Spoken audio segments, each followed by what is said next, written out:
Hey guys, this is Mitch with the Department of Bad Ideas, and let's talk about the new Oberon changes, version 14.5's Oberon.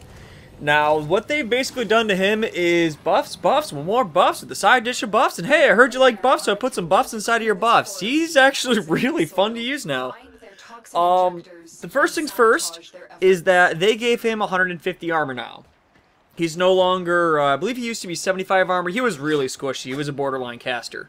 But now they bumped him up to the average armor level so he can take a hit for once, which is good because before he goes down way too quickly. After that, they have reworked all 4 of his abilities to some extent, which is really nice. His smite is probably the most fun #1 skill in the game, in my opinion now. They switched around the projectiles on it, so when you target your initial target, boom, you hit them and the projectiles shoot out, but instead of the old actions where it would aim at enemies, they actually home into enemies now. The initial target that gets hit with the radiation proc, which is confusion, reduces their accuracy, and they'll target their teammates sometimes.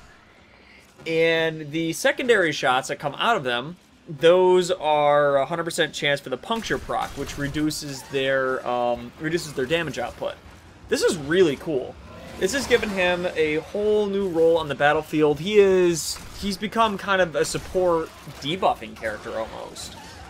He does a damn good job at it.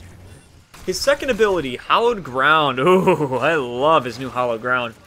They made it so when you stand inside of the Hallowed Ground, the damage and everything is still the same. That hasn't changed at all. But when you stand inside of Hallowed Ground, you are getting an armor bonus. I believe 40% at top rank.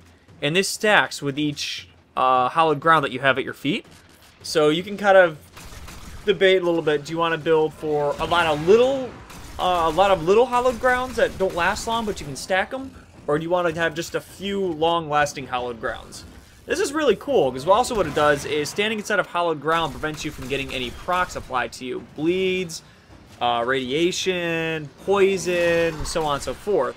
Which is extremely nice. And basically, if you're fighting the Grenier or you're fighting the Infested, Oberon's a godsend.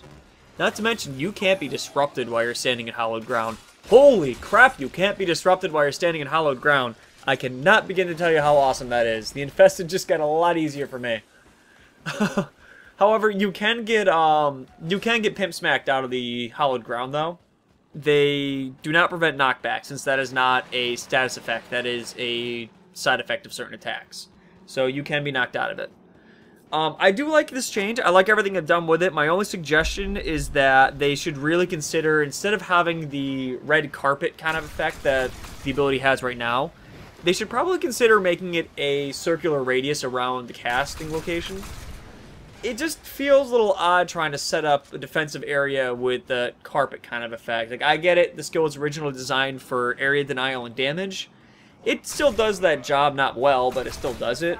It's just a little strange if you're trying to set up these buff zones. So adding circles would definitely help. You can make little Venn diagrams of protection if you needed to.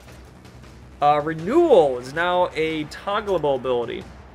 The way that works now is that it pretty much works the same way as before, except it lasts until your targets, or it lasts until the duration is up, or until you cancel. So in a sense, it's kind of like you spend a touch more energy on it now, but it can be turned off whenever and recast as needed, because it has an initial heal when the orbs hit your teammates, it has a heal over time, and when it reaches full health, it cleanses all your teammates of their procs.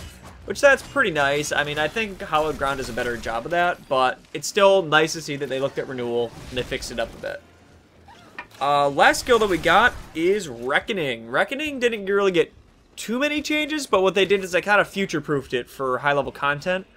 If enemies do not die from Reckoning, they do a bit of a radial blind effect from them. It's a smaller radius than Excalibur's radial blind, thank God. So it doesn't really intrude on his territory too much, although personally I think what they should have considered doing is, instead of a blind, do something that puts them in a finisher state, so you can, or a staggered state where you can finish them. I think that would have synergized a little bit better with the other frames in the game and not be intruding on Excalibur's territory that much, because right now, the only thing Excalibur really has is his radial blind for late game content.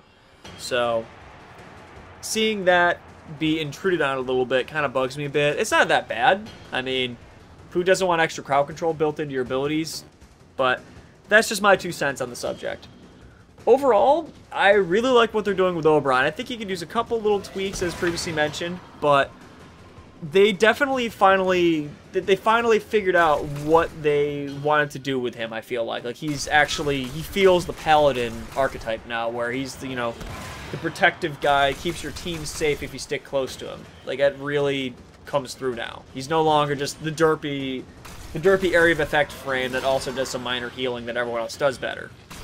So, let me know what you guys think down below. I really like the changes. So this is Mitch, signing off.